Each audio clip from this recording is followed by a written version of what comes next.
Halo semua, saya ucapkan selamat datang dan mari mendengarkan penjelasan berikut ini terlebih dahulu. Tapi kita mulai dari agak jauh ke belakang. Jadi tahun 2005 itu ada gerakan besar-besaran di seluruh dunia untuk memboikot produk-produk Israel. Judulnya itu adalah BDS tanpa M. B itu boykot, D itu divestasi, jadi jangan investasi, atau kalau misalkan investasi ke Israel tarik lagi, dan yang ketiga itu adalah kasih sanksi, BDS gitu, di seluruh dunia yang seperti itu. Gerakan itu adalah untuk mendukung Palestina, kebebasan Palestina, dan untuk mengurung Israel agar tidak menjadi lebih besar lagi. Tetapi apa dampaknya? Ya tidak berdampak apa-apa. Sampai sekarang pun Israel masih diserang sana-sini dengan upaya boykot, dengan upaya untuk dengan dimarah-marahin, dengan dihujat, dikutuk, dinistakan apa dan sebagainya. Tapi ya cuman sebatas itu aja yang dia terima, sisanya nggak ada apa-apa lagi gitu. Sekarang kita mengetahui misalkan ketika Israel datang ke Palestina, dia dalam satu kesatuan. Tetapi orang-orang Palestina yang datang untuk menahannya itu terdiri dari banyak faksi. Ada Hamas lah, ada Jihad Islam, ada Hizbullah, ada Fatah, dan lain sebagainya. Masing-masing membawa bendera sendiri-sendiri gitu. Itu kan dari situ aja udah kelihatan gitu. Kemudian ketika Hamas melakukan serangan, itu langsung Saudi Arabia, Mesir, dan sebagainya menyatakan bahwa Hamas itu adalah teroris. Kemudian ketika orang-orang di Indonesia, orang-orang di seluruh dunia ngirim bantuan ke Palestina, ada yang nilep juga ternyata. Dari sininya, dari sananya, dari mana-mananya, ada juga yang bermasalah. Dan jadi gimana kita bisa mau menang? Dan setelah akhirnya kita bersatu dalam sebuah organisasi yang namanya OKI gitu ya, Organisasi Kerjasama Islam, ayo bersatu seluruhnya, kita rapat bahas Israel. Dari semua rapat itu, semuanya hanya kutukan, hanya hujatan, hanya penolakan, hanya ketidakpenerimaan terhadap Israel dan sebagainya. Sisanya tidak ada tindakan nyata. Ketika Iran pada saat kemarin itu menyatakan bahwa daripada kita ngebacot doang, lebih baik kita langsung melakukan aksi nyata. Kita boykot Israel, kita embargo Israel. Jadi jangan kasih energi ke mereka. Tetapi apa? Arab Saudi dan teman-temannya malah menolak usulan itu. Kita tidak boleh mengembargo Israel, nanti ya bisnis kita gimana, aduh, dan lain sebagainya. Ketika Irannya maksa, ayo kita embargo Israel, ayo kita, kata Saudi Arabia, antum Syiah ya. ya emosi. cuman ya kayak gitu, terbukti nyata bahwa pernyataan Moses Dayan yang tadi itu, bahwa orang-orang Arab dalam hal ini juga adalah orang-orang Islam, itu adalah orang yang tidak bisa bersatu gitu. Bahkan ketika mereka bertindak tanpa perencanaan. Bahkan ketika mereka berencana pun ternyata mereka bercerai-berai, ribut satu sama lain dan sebagainya. Itu kan. Nah, jadi kalau misalkan kita berbicara tentang boykot Israel dan sebagainya, sumpah itu adalah salah satu program yang benar-benar akan menghancurkan ekonomi Israel. Seandainya kita kompak, tapi kan kita nggak pernah mau kompak gitu. Dan bahkan misalkan yang ada di Indonesia ada sesuatu yang agak lucu lagi gitu, yaitu MUI. Fatwa MUI bahwa sebaiknya kita tidak menggunakan produk-produk Israel atau produk-produk yang berafiliasi atau yang diduga mendukung Israel atas penjajahannya terhadap Palestina. Gitu kan, MUI mengatakan seperti itu. Kemudian ada list dari mana-mana gitu, list boykot produk yang berikut ini: Royco, Starbucks, McD. Kenapa yang gitu-gitu? Kenapa coba nggak WhatsApp gitu? WhatsApp maksudnya. Mau nggak boykot WhatsApp? Kan WhatsApp itu dimiliki sama Mark Zuckerberg. Dia itu adalah seorang Yahudi dan berkali-kali dia mengatakan keberpihakannya kepada Israel. Dia pernah mengatakan juga bahwa Hamas itu adalah setan, benar-benar setan. Kan dia bilangnya seperti itu. Lalu kan produknya kan fatwanya itu adalah boykot produk-produk Israel dan atau yang berafiliasi dengan Israel dan atau yang diduga mendukung Israel. Ini kan jelas mendukung. Kenapa gak ada yang mau boykot WhatsApp? Dan yang luar biasanya adalah MUI mengeluarkan fatwa pemboikotan terhadap produk-produk Israel di Instagram.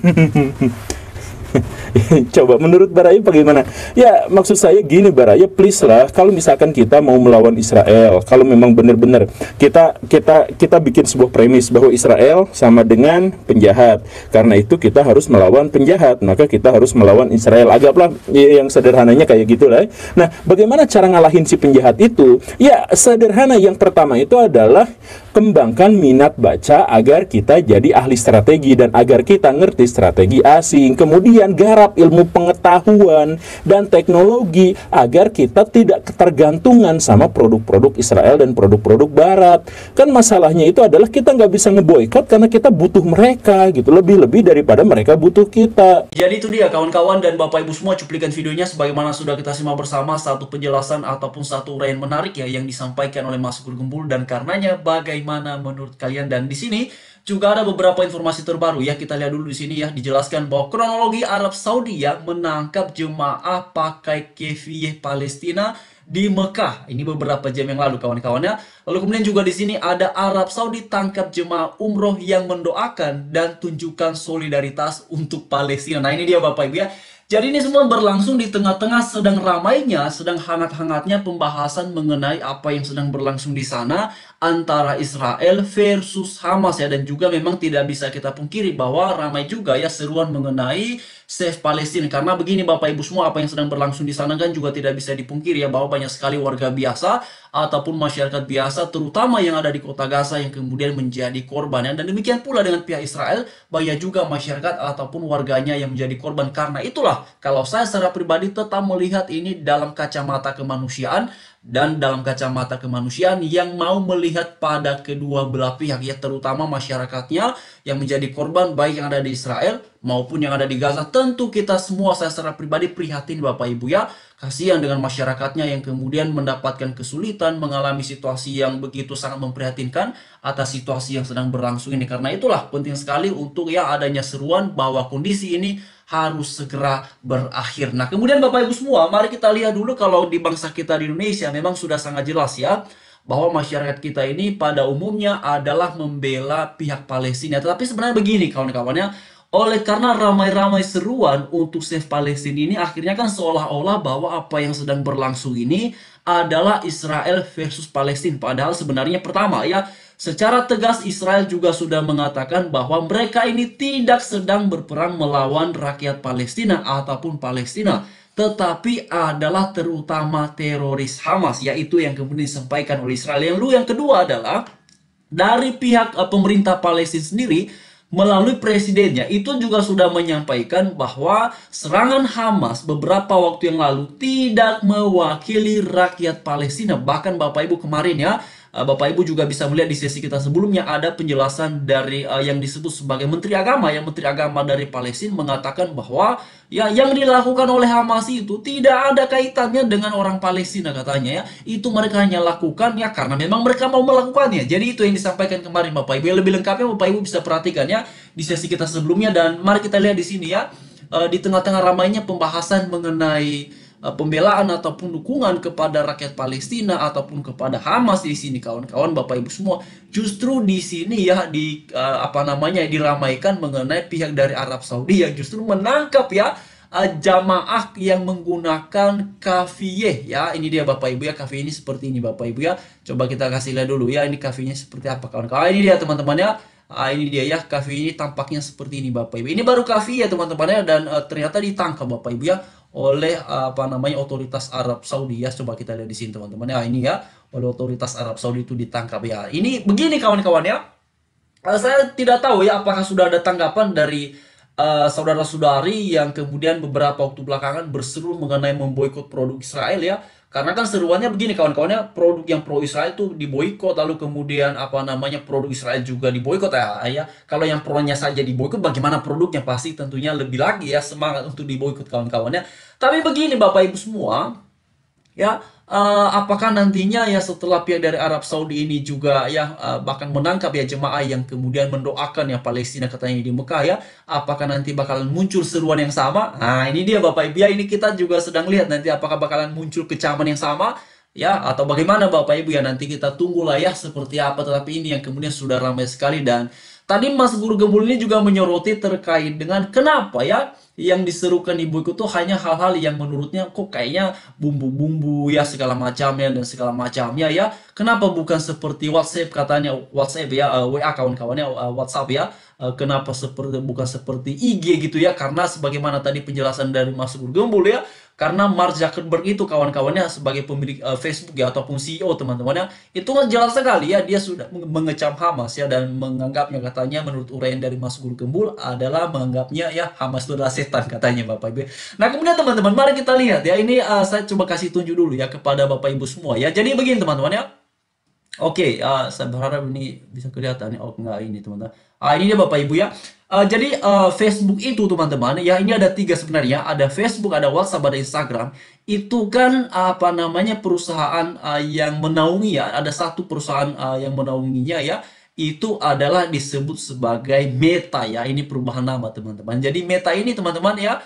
Ini pemiliknya itu ini ya CEO sekaligus pendiri sekaligus CEO ya Facebook Mark Zuckerberg ya itu mengungkapkan perubahan nama tersebut katanya. Nah ini dia teman. Tapi sederhananya yang mau saya sampaikan adalah ya ini pemiliknya itu adalah ya pendirinya ini kawan-kawannya Mark Zuckerberg yang tadi disampaikan oleh Guru Gembul ya dan dia di bawah perusahaannya ini kawan-kawannya ada tiga ya ada menaungi ada tiga ya menaungi tiga induk perusahaan yang menaungi tiga media sosial yang besar sekali ya itu ada Facebook lalu kemudian ada WhatsApp ada Instagram.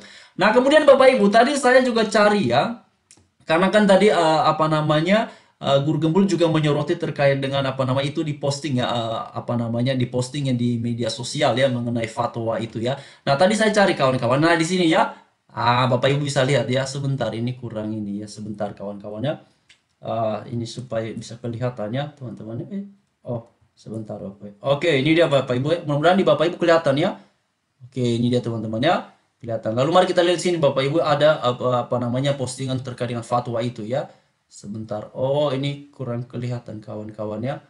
Oke. Oke, sebentar Bapak Ibu ini kurang kelihatan. Bapak Ibu nanti bisa cek ya. Bisa cek teman-teman ya. Ini nggak kelihatan. Tadi si apa namanya Mas Guru Gembul juga udah kasih tunjuk ya. Ini sebenarnya ada di posisi sebelah ini kawan-kawannya. Coba saya perbesar dulu ya supaya nanti kita bisa lihat sama-sama ya. Apakah bisa? Nggak bisa ini kawan-kawannya. Oh nggak bisa dia ya. Oke. Mengenai postingan tentang ini kawan-kawannya. Apa namanya fatwa ini ya sebentar Bapak bisa coba kasih tunjuk ya. Coba kalau dikecilin begini bisa nggak sih? Oke, nggak bisa juga. Oh nggak ini kawan-kawan harusnya bisa digeser tapi nggak bisa digeser ya. Coba saya perkecil dulu teman-teman ya. Coba saya perkecil begini ya. Ini dia Bapak Ibu ya, jadi kelihatan ya. Ya, ini dia ya, jadi kelihatan kalau seperti ini ya. Ini dia kawan-kawannya, coba kasih tunjuk ya. Lalu ini dari media sosialnya ini ya, Majelis Ulama Indonesia ya di sini ya MUI Pusat ya, Majelis Ulama Indonesia. Followersnya itu Bapak Ibu ya, sudah sekian.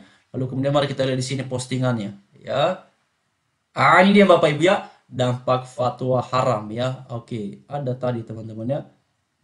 Ini dia Bapak Ibu ya. Oke, ini mana tadi teman-teman ya? Oke, ini dia ya. Jadi media sosial ini Bapak Ibu ya. Oke, dampak fatwa. Coba kita lihat di sini dulu kawan-kawannya. Oke, mari kita lihat ya. Fatwa MUI dukung Palestina. Ini dia teman-teman ya. Hukum dukung Palestina ya. Jadi ini ya. Dampak fatwa haram ya Majelis Ulama Indonesia terhadap produk pro Israel ya.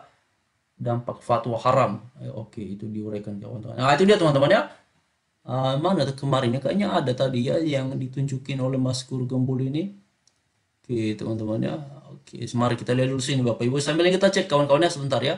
Coba kita lihat dulu apakah ada tadi ya. Ini tidak ada ya kawan-kawannya.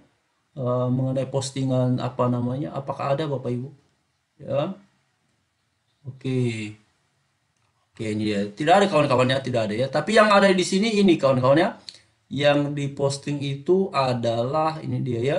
Tapi ininya Majelis Ulama Indonesia bukan punya akun media sosial kawan ya, punya akun media sosial ya, punya akun Instagram yang pemiliknya adalah Mark Zuckerberg ya Bapak Ibu ya. Ini dia ya, ini dia fatwa haram ya, dampak fatwa haram ya Majelis Ulama Indonesia terhadap produk pro Israel ya. Jadi kawan-kawan Bapak Ibu semua, sederhananya begini ya, memang ini telah memunculkan beragam reaksi di tengah-tengah masyarakat dan seperti apa nanti realisasinya ya itu kembali kepada masyarakatnya ya.